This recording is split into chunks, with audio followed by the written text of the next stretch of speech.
생의 미로. 나는 내일 죽을 작정이다. 선로로 뛰어들 것인가, 약을 먹을 것인가, 목을 맬 것인가. 아직 어느 것으로도 정해 두지는 않았지만 어쨌든 내일 단행하려 한다. 자살하는 방법은 어느 것이 되었든 나는 일체 신원을 알 수 있는 유류품을 남기지 않기로 한다.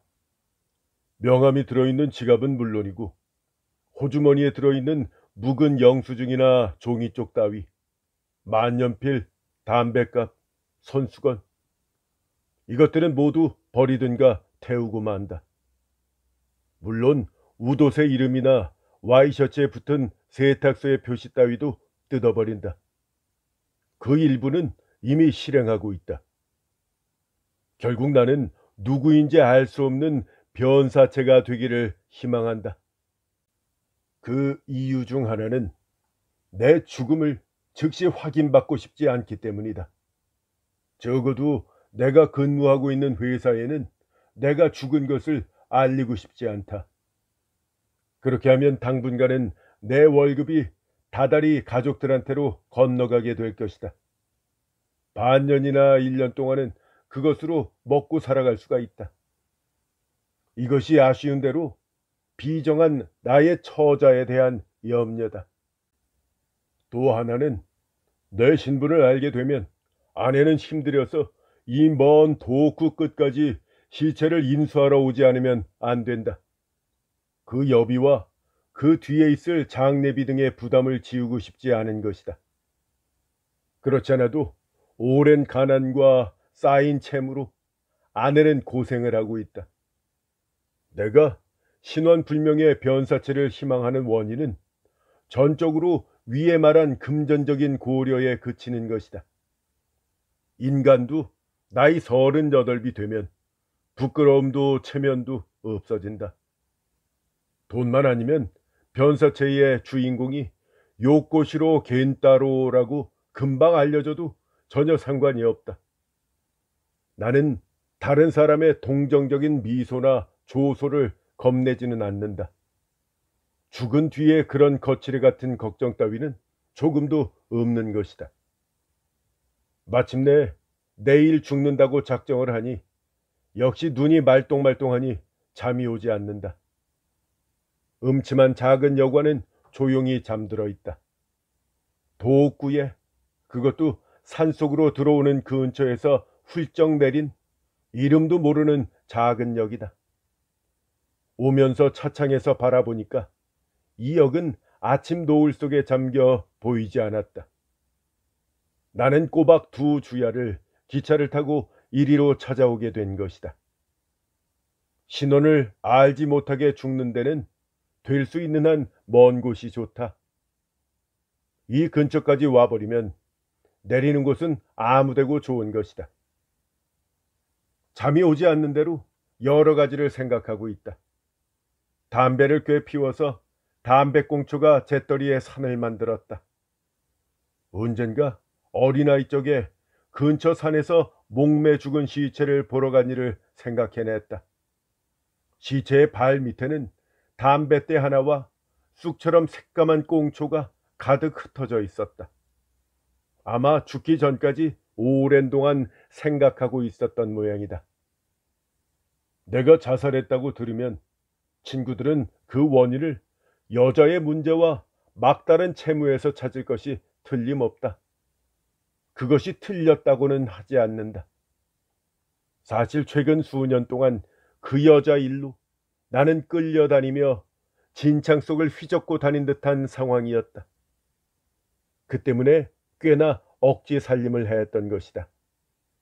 빚은 계속 들어갔다. 그러면서도 여전히 술도 마시고 경륜이나 마작에 정신이 팔렸다. 채무는 늘어갈 뿐이었다.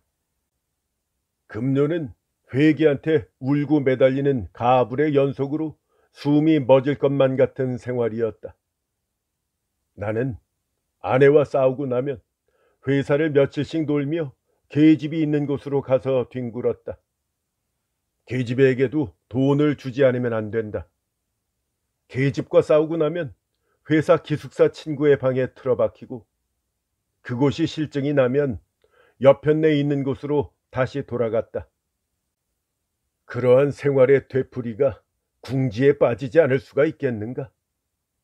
그러나 그것이 내 죽음의 유인이긴 하지만 원인은 아니다. 원인은 보다 다른 곳에 있다. 계집이니 채무니 경륜이니 술이니 하는 것은 뒤에 달라붙어 겹치게 된 부가물이다. 정체는 결코 그것이 아니다. 나는 지방의 큰 신문사에 근무하고 있다. 구제 고등학교를 졸업하고 근속 18년에 월급은 실수입 3만 원 조금 넘는다. 이 밖에 착실히 일하면 시간 외 수당이 월 4, 5천 원 정도 된다. 신문사라고는 하지만 편집은 아니고 광고부의 교정계가 내 일이다. 나는 입사 시부터 교정계로 지금까지 한 번도 다른 계로 옮긴 적이 없다. 이 계는 광고부의 방 한쪽 구석에 책상을 얻어서 햇빛도 별로 들지 않는 어두침침한 곳에서 낮부터 전등을 계속 켜두고 일을 하는 곳이다. 거기서는 광고주가 낸 원고와 공장에서 내려온 교정지화를 대조해가면서 빨간 잉크로 틀린 글자를 고치기도 하고 맞춰 읽기도 한다. 그 책상의 위치가 암시해 주듯이 교정계는 광고부에서는 아주 구석진 존재다. 여기에 한번 뿌리를 박으면 절대로 출세는 바랄 수 없는 곳이다. 40을 지나 쉰이 되어도 손끝에서 빨간 펜을 버릴 수 없는 것이다. 광고부에서 가장 화려한 것은 외무계다. 대원들은 큰 거래처의 광고주를 찾아가기도 하고 광고 대리점을 들기도 하며 이 출고 모집에 종사를 하는 것이다. 그들이 시내를 돌 때는 대개 자동차를 타고 한 달에 반가량은 출장만 간다. 각기 책상에서 전화로 거래를 하기도 하고 손님을 만나기도 하며 같이 밖에서 식사를 하기도 한다. 아무리 보아도 눈부신 직업이다. 교정계에게는 그 같은 외무계의 화려한 모습을 한쪽 귀퉁이 책상에서 멍하니 바라보고 있다. 그 교정계란 곳에 내가 들어있다. 나는 일하는 동안 턱을 괜 채 담배를 피우며 멍하니 그들을 보고 있다. 외무계도 대부분의 사람은 한 번은 이 교정계의 책상에 앉았던 사람들이다. 대학을 나와 입사해서 광고부에 배속이 되면 제일 먼저 교정계로 부장이 자리를 주는 것이다. 그때 부장은 말한다. 광고란 것은 교정부터 시작하면 제일 빨리 알게 되는 거다. 잘 배워두어라. 가르치는 것은 옛날부터 있는 우리들이다. 대학 나온 신입부원은 석 달만 되면 외무계로 옮기고 만다. 그들은 처음부터 간부 후보생인 것이다. 교정은 초등교육인 것이다. 우리들은 그 외무계에 대해 끊임없이 열등감을 갖고 있다. 그것은 그들이 모조리 대학 출신으로 장래의 출세가 약속되어 있다는 열등의식도 있지만은 그것은 아직 눈에 보이지 않는다. 그보다도 뒤에 입사한 젊은 그들이 갑자기 예사로 대리점을 호통치기도 하고 부장이나 차장과 상의를 하기도 하며 마음대로 전표를 써서 자동차를 사용하기도 하는 눈앞의 현상이 하루 종일 구석에 앉아 교정지에 빨간 잉크를 칠하고 있는 우리들의 신경을 건드리는 것이다. 광고부의 중심은 외무계다. 이것은 광고 수입을 첫째로 하고 있는 이 부의 기구로는 어쩔 수 없다. 부장은 외무계와는 잘 이야기도 하는데 구석에 있는 교정 책상에는 오지 않는다. 부회 같은 자리에서는 교정적 일은 그늘의 숨은 수고로서 눈에 띄지는 않지만 그 노력으로 아무런 사고 없이 광고가 신문에 실리게 되는 겁니다. 따라서 광고주로부터 대리점으로부터도 우리 광고면은 신용을 얻고 있는 겁니다. 라고 말한다. 하지만 그런 말은 입에 발린 그럴듯한 찬사에 지나지 않는다. 그것은 부장이 갈리고 나서 인사할 때마다 듣는 뻔한 소리다. 하지만 반드시 어느 부장이고 구석 책상으로 와서 다정하게 이야기하는 사람은 없다. 극단적으로 말해서 우리들을 문제도 삼지 않는 태도다. 예를 들면 연회가 1년에 한두 번 있다. 50명 정도의 부원이 참석한다. 연회가 무르익을 무렵에는 부장이 부원 한 사람 한 사람 앞으로 나와 술을 따르며 돌아간다. 다른 부원 앞에서는 부장은 흥겨운 듯이 시간을 두고 말을 건다. 그러나 평소 친분이 적은 교정계 사람들에게는 어디까지나 의리상이라는 정도로밖에 말을 건네지 않고 술을 상대 잔에 채우기가 바쁘게 다음 자리로 무릎을 옮기고 마는 것이다. 어느 부장 한 사람을 두고 하는 말이 아니다.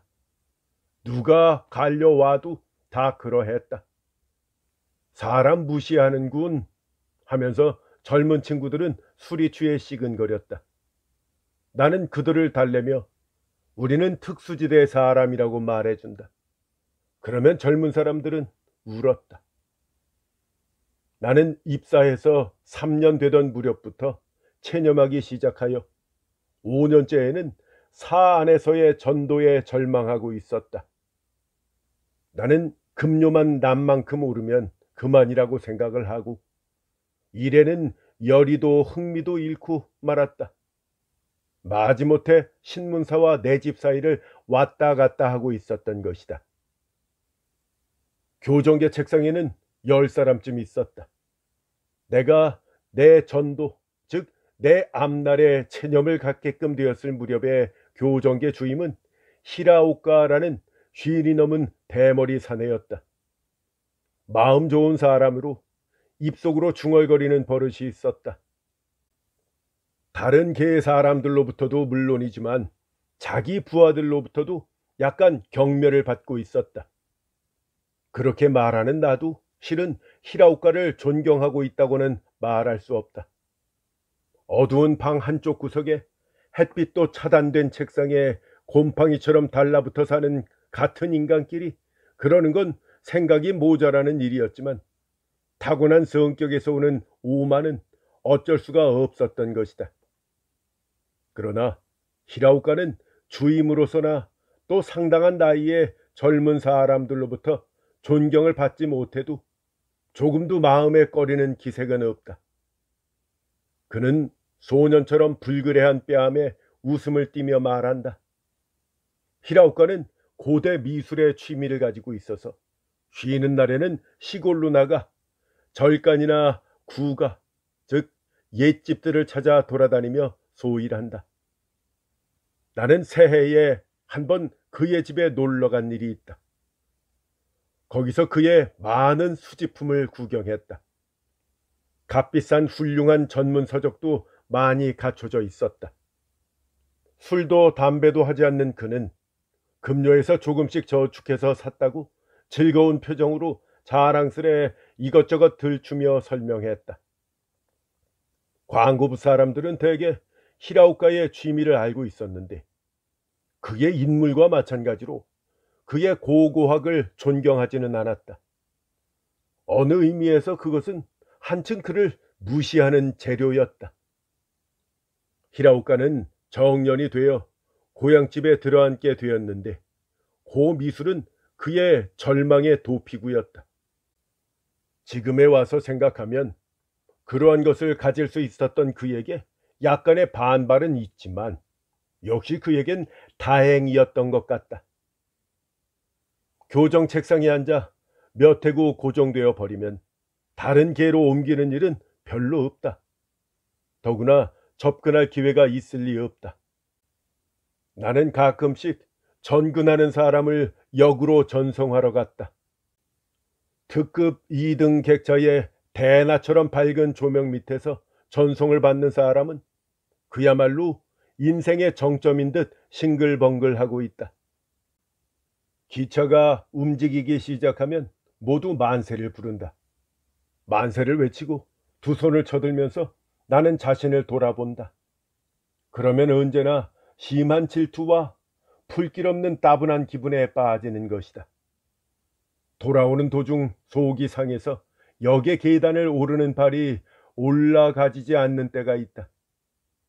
구내를 나와 역전의 등불을 보면 나는 술이라도 마시지 않으면 견딜 수 없는 것이다.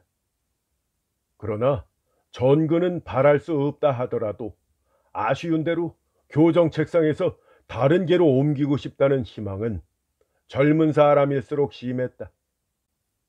부장이나 차장에게 몇 번이고 청을 넣는 사람이 있지만 그것이 성공한 예는 없었다. 외무계의 실력자에게 달라붙어 자기를 끌어달라고 부탁하곤 한다. 그러면 대답은 이런 식으로 받는다. 외무계란 건 조금도 좋을 것이 없다. 책임이 무겁고 노상 모집하는 일이 머리를 떠나지 않는다. 원고가 없을 때는 얼마나 애를 태우는지 모른다. 그것에 비하면 교정 같은 건 마음 편해서 좋다. 나도 교정으로 바꿔주면 마음 편하고 좋겠다. 뭐 이런 얘기였다. 이쪽에서 볼 때는 보다 뛰어난 사람이 잘난 채 능청 떨고 있는 것이다. 나는 젊은 사람들의 그러한 초조를 잘 안다. 일찍이 나 자신도 그러했기 때문이다. 그러고 나서 그들은 내가 해온 것처럼 단념한다. 젊어도 나를 닮은 것처럼 약한 사람은 지쳐서 기력을 잃고 만다. 이 방에는 개에 따라 넉 줄인가 다섯 줄인가의 책상 행렬이 길게 흐르고 있다. 우리들의 책상은 제일 구석을 흐르고 있다. 그것은 결코 다른 흐름과 합류점을 갖지 못하는 고독한 줄기였다. 나는 평생 돌이킬 수 없는 구렁에 빠진 것 같은 절망을 느꼈다.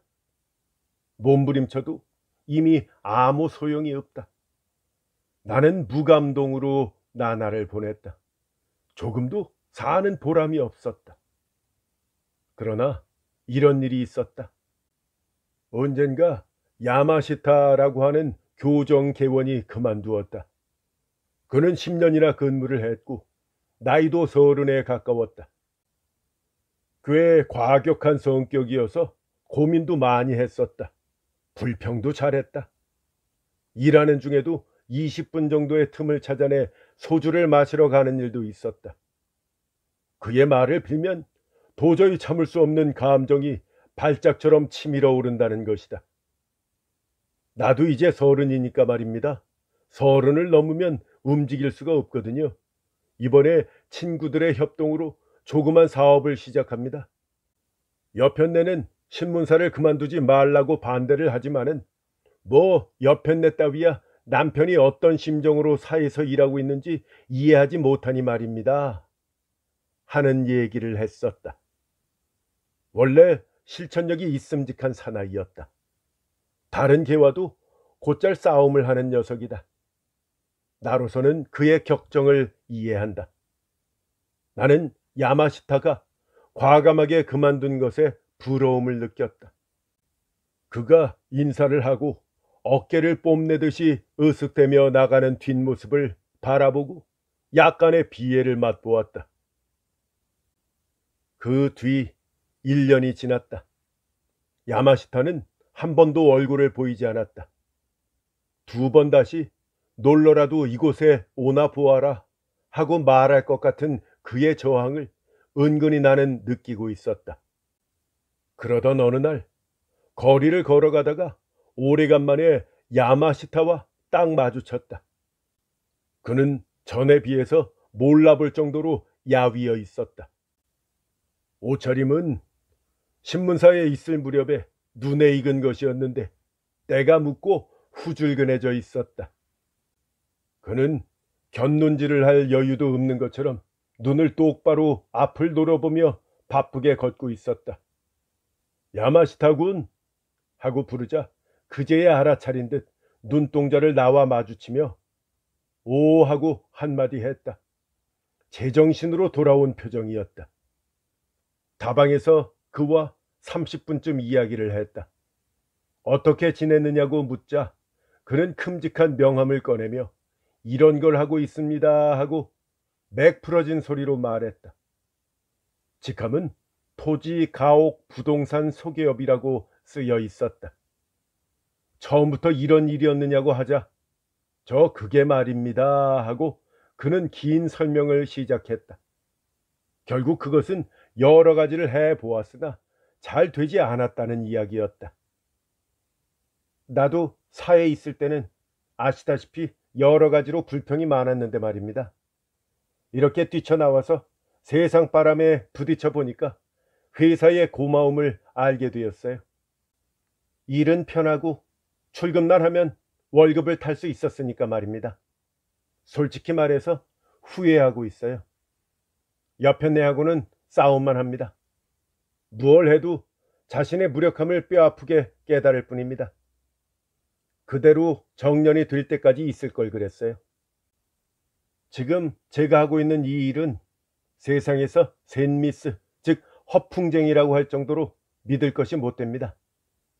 이렇게 구두창이 닳도록 온종일 뛰어다녀도 흥정도 맺어지지 않으면 한 푼도 생기지 않는 겁니다. 그래도 매일 구전이 탐이 나서 이렇게 눈에 불을 켜고 쫓아다니는 거예요. 그는 이렇게 수레했다. 회사에 있을 때의 나를 부러워하게 만든 패기는 아무데도 없었다. 그는 그래도 전표를 들고 기운차게 일어나서 나를 밀어젖히고 커피값을 치렀다. 그런 태도가 한층 내게는 초라해 보였다. 사실 회사를 도중에 그만두고 제대로 잘 되지 못한 사람의 이야기는 그때까지 몇 번인가 듣고 있었다. 그러나 그것은 실감이 나지 않았다. 지금 야마시타를 눈앞에 보고 비로소 그 현실감이 내 가슴에 꽉 차 올랐다. 나는 그 순간만큼 내가 근무하고 있는 일에 만족한 적은 없었다. 이제 불평은 하지 않겠다고 생각했다. 아무리 시시한 일일지라도 어떤 열패감이 솟아오르더라도 조용히 일하리라 결심했다. 나는 겁을 먹은 것이다. 나보다 훨씬 실천력이 있고 기백이 있던 야마시타까지도 회사 밖에 나가면 저 모양이 아닌가? 나 같은 사람이라면 어떻게 될 것인가? 나는 아무것도 할 줄 모른다. 처절한 현실에 손발을 꼼짝 못하게 될 것이다. 격박하고 무정한 세상은 나 같은 것을 상관하지 않는다. 생활은 뒤죽박죽이 돼서 바닥에 나가 떨어지게 될 것이 틀림없다. 나는 비겁하게도 절벽에서 아래를 굽어보는 듯한 그리고 빨려드는 듯한 환각과도 같은 공포를 느꼈다. 내가 정년에 대해서 막연하게 불안을 갖게 된 것은 바로 그 무렵이었다. 나는 아직 35살 때였다. 정년 같은 것을 걱정한다고 하면 사람들은 누구나 웃을 것이다. 아직 20년이나 남아 있었다.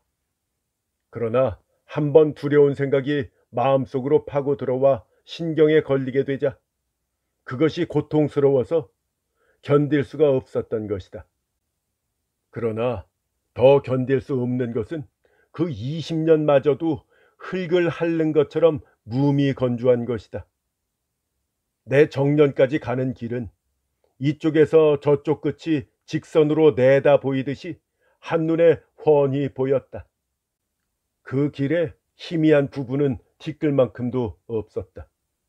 모험도 없거니와 기적이 일어날 기미는 더욱 없었다. 지루하고 지루한 숨 막힐 듯한 권태의 연속이다. 내 고향은 규슈의 사가현이다.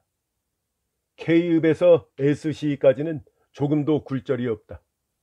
그리고 아무 거리낌 없는 직선 도로가 10km나 계속된다. 옛날 한여름에 이곳을 행군하는 군대는 가도 가도 변화가 없는 끝없이 작은 점에 묶여 단조로운 도로의 앞길을 바라보고 현기증을 일으켜 넘어졌다고 한다. 나는 내 생활을 생각하면 이 이야기가 생각나는 것이다. 하지만 그것이 아무리 단조롭더라도 그 길에서 나는 벗어날 수가 없다. 아니, 순간적으로는 그 길을 걷는 것에 만족하며 고맙게 생각하는 것이다. 평온무사한 생활이 내 손에서 떠나버리지 않고 있을 것을 알고 있기 때문이다. 내가 20년 후의 정년에 신경을 괴롭히고 있는 것은 그 평온한 생활의 상실을 죽도록 무서워하고 있기 때문이 아닌가? 그러나 당연하게도 그 만족감은 영속되지 못한다. 나는 나의 단조롭기만 한 보람없는 나날의 되풀이에 다시금 초조해지는 것이다. 이 갈팡질팡하는 감정은 어찌 된 노릇일까? 나는 일상생활에 배고픔은 없지만 질식할 것만 같은 나날을 보내며 그 마지막에 올 가련한 배고픈 말로 이 정년이란 것이 확실한 걸음걸이로 접근해 오는 것에 신경을 곤두세우고 있는 것이다. 그들은 나보다 자신이 있는 것인가? 신경이 둔한 것인가? 혹은 매일 하는 일이 재미가 있어서 정년 같은 건 먼 문제로 혼동하고 있는 것일까? 아니, 아마 후자일 것으로 생각된다. 나처럼 하루하루가 재미가 없다면 먼 앞날의 일만을 생각하게 되는 것이다. 어느 날 다른 부서의 중년 남자가 여자와 정사를 했다. 예에 따라 구구한 천착과 억측이 나돌았다. 그 사나이는 언제 보아도 전표와 장부를 펴둔 채 주판을 퉁기고 있었다. 그는 급사 출신이었다. 그것만으로도 충분했다.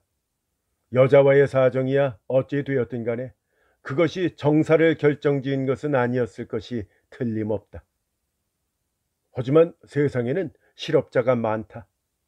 실업자가 아니더라도 보다 나쁜 조건으로 일하고 있는 사람도 많다. 내가 있는 곳 같은데도 취직 부탁을 하러 오는 사람이 있다. 좋은 회사에 근무하고 있어서 좋겠습니다. 하고 그들은 내게 말한다. 나는 그런 사람들에게 그런대로 선망을 받고 있는 것이다. 그들은 일자리만 있으면 고민 같은 것은 없는 줄로 생각하고 있는 것처럼 보인다. 몇 번이고 말하지만 그들에 비해 나는 내 신분이 조금은 행복할지 모른다고 순간적으로 생각한다. 그러나 금방 다른 절망감이 말끔히 그것을 날려버리고 마는 것이다. 나는 어떤 청년을 알고 있었다. 그는 대학을 나오고 나서 몇 해나 취직을 못하고 그 때문에 애인과의 결혼도 할 수 없었다. 간신히 애를 써서 어느 회사에 입사하게 되었다. 물론 결혼도 했다. 그리고 석 달이 지나서 나를 만나 이렇게 말했다. 내 주위에 내 종점의 표본이 우글거리고 있는 것을 보면 지긋지긋한 생각이 듭니다. 라고 말이다. 그러나 이 청년은 그 표본들이 얼마나 정년을 무서워하고 있느냐 하는 것까지는 생각지 못했다. 이렇게 이런저런 생각을 하다 보니 아직도 잠이 올 것 같지 않다. 잠이 오지 않는 대로 잡념이나 실컷 즐기리라. 여러 가지 일들을 생각해낸다. A라는 사람은 정년 되기 전까지는 어느 부서의 과장이었다. 내가 입사했을 무렵에 그는 대단한 위세였다. 원래부터 배짱이 좋은 사람으로 두목다운 데도 있었다. 정년이 되자 그는 각 과를 인사하며 돌았다. 여전히 위세가 등등해서 다소 거만한 태도였지만 모두 조심스럽게 웃고 있었다. 그는 이렇게 말했다. 나는 문방구 회사에 중역으로 가게 되었다. 앞으로 잘 부탁한다. 하면서 활발하게 말했었다. 그는 신문사를 물러난 뒤로도 자주 찾아왔다. 용독과 같은 데로 거침없이 들어와서는 거기 있는 의자에 버티고 앉아 이야기를 늘어놓곤 했다. 회사에 근무하고 있을 때와 조금도 변함없는 거만한 태도를 지니고 있었다. 그는 전에 용독과에 한 번 있었기 때문에 거기 앉아있는 사람들은 그의 후배였었다. 그런 점에서 그는 자주 오는 것이리라 생각했다. 그러나 반년쯤 지나자 그의 얼굴은 별로 볼 수 없게 되었다. 나는 그와 그리 친하지 않았기 때문에 그 일을 깊이 생각지 않았다. 그러던 어느 날 길에서 그와 마주쳤다. 붉은 얼굴을 해가지고 발부리는 휘청휘청 비틀거리고 있었다. 옷차림이 전보다 못했다. 나는 못 본 채 하고 지나칠 작정이었는데 그쪽에서 다가왔다. 요라고 하며 그는 어깨를 쫙 폈다. 어디까지나 사의 선배구나 하는 그런 태도였다. 어떻습니까, A씨? 경기가 좋은 것 같군요. 일이 잘 돼가는 것 같아요. 하고 내 주제에 뜻을 맞추는 것 같은 질문을 했다. 그러자 그는 아니, 거긴 그만두었어. 하고 한마디로 잘라 말했다. 그 말을 했을 때 순간 그의 얼굴은 경련이 일듯 일그러졌다. 그 이상 나는 아무것도 묻지 않았다. 그리고 말을 얼버무리며 헤어졌다. 내가 A의 이야기를 들은 것은 그 뒤였다. A가 정년 직후에 큰 문방구 상점에 후한대우로 들어간 것은 거짓말은 아니었다. 그는 그곳 영업주임 비슷한 지위에 앉았다. 그러나 그 상점 사장은 A의 인물을 산 것이 아니었다. 그가 오랜 동안 신문사에 근무하고 있어서 상당한 실력을 가지고 있으리라 생각하고 문방구, 종이, 인쇄물 등의 대량 주문을 사에 기대하고 있었던 것이다. 사실상 A에게는 그러한 실력이 있는 것 같은 자부가 독특한 거만한 태도에 남아 있었다. A에게 과장이 있었다고는 생각지 않는다. 그는 정말로 회사에 아직 자신의 실력이 남아 있다고 생각한 것일 것이다. 오랜 지금까지의 친면인데다 대부분이 그의 후배였다. 그가 부탁을 하면 그 전에 출입하던 상인들을 밀어젖히고 그를 맞아들일 것으로 생각한 것이 틀림없다. 이야기는 문방구상에서 먼저 나왔을 것이다. A는 그런 건 문제가 없습니다. 내가 부탁하면 싫다고는 말 못합니다. 본시 내 부하들이었습니다. 하고 그 어깨를 펴고 당당하게 대답하는 모습까지 상상할 수 있다. A도 착각을 했었지만 그를 높은 급료로 채용해서 영업주임으로 한 빈틈없는 장사꾼도 어리석었던 것이다. 그 파탄은 너무도 뚜렷하게 금방 나타났다. 용독과는 A 따위는 상대도 하지 않는 것이다. 게다가 지금까지 출입하던 상인들이 암벽 같은 두꺼운 밀도로 용독과의 주위를 둘러싸고 뒤에 오는 사람들을 거부하고 있었던 것이다. 그런데도 다소의 주문을 A가 얻은 것은 역시 지금까지의 관계가 있기 때문이었다. 그것은 실력이라든가 안면이라든가 하는 것은 아니었다. 말하자면 동정이었다. 그러나 그 정도의 주문으로는 A의 상점에 대한 체면이 서지 않는다.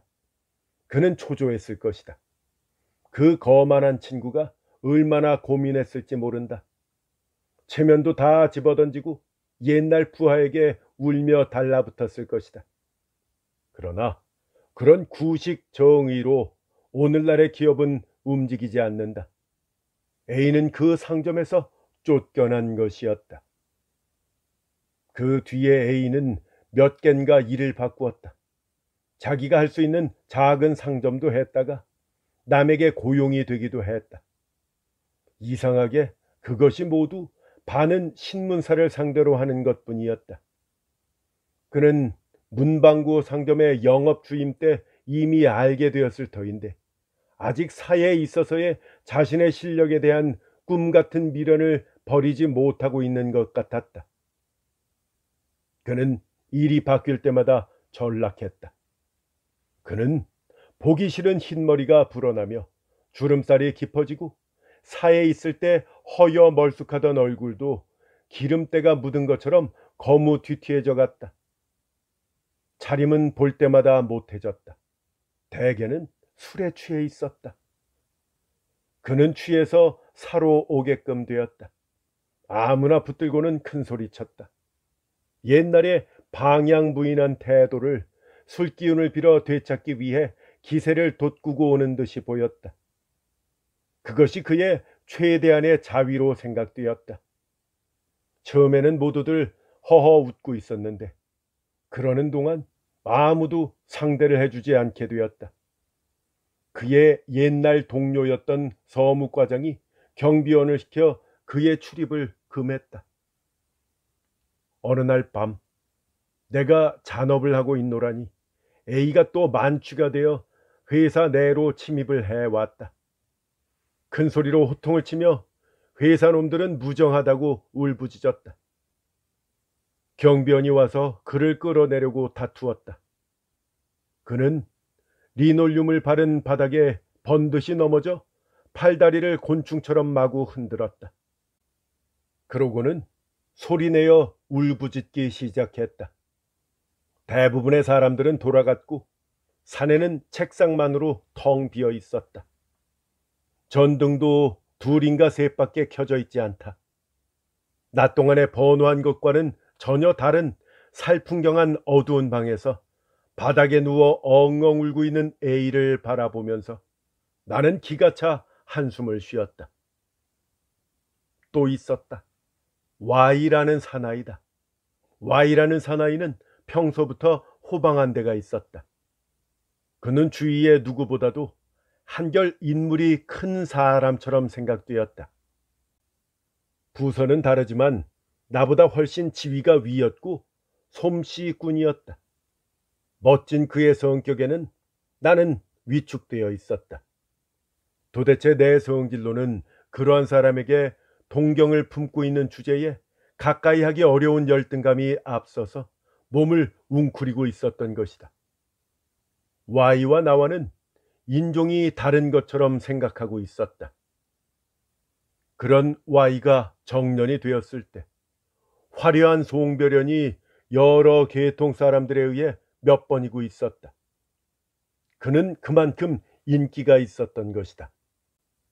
Y는 평소처럼 웃으면서 풍채 좋은 모습으로 모든 사람의 전송을 받으며 회사를 떠났다. 그처럼 머리 좋고 날카로운 사람은 어느 세계에 가더라도 회사에 있을 때와 같은 지위와 인기를 얻을 것으로 생각되었다. 그러나 그로부터 1년이 채 못 되어서 한 장의 회람이 내게로도 돌아왔었다. 그것에 의하면 Y는 병에 걸려 입원하고 있다. 그 비용이 이제 한 푼도 없다. 수입도 없고 가족의 생활비도 모자란다. 너무 딱함으로 옛날 아는 친구의 정의로 한 사람당 200원의 객추를 바란다 하는 내용이었다. 나는 거기에 서명했다. 나는 나와는 비교도 안 될 만큼 어느 점에서도 뛰어나 있던 Y의 생생한 모습과 한푼없이 병원에 누워있는 Y의 환상과를 도저히 한데 합칠 수가 없었다. 그리고 K의 이야기다. K가 정년으로 그만두었다. K라면 빈틈없는 사람이니까 문제 없을 것이라고 모두들 말했다. 그는 남들과 어울려 술을 마시는 일도 별로 없고 그저 살림을 절약해서 저축했다. 검약하는 방법에 대해 수식어가 붙은 이야기들이 사람들 사이에 전해지고 있었다. 새하얀 머리와 까다로워 보이는 얼굴을 한 내게는 완고하고 세정의 밝은 노인으로밖에는 생각되지 않았다. 그 K가 매달 몇 번인가 사의 얼굴을 보였다. 그것은 앞서의 A의 경우와는 다르다. 그는 온순한 사람으로 원래 자기가 소속해 있던 부의 의자에 앉아서 담배를 피우기도 하고 조용히 사람들과 이야기를 하고 있는 것이었다.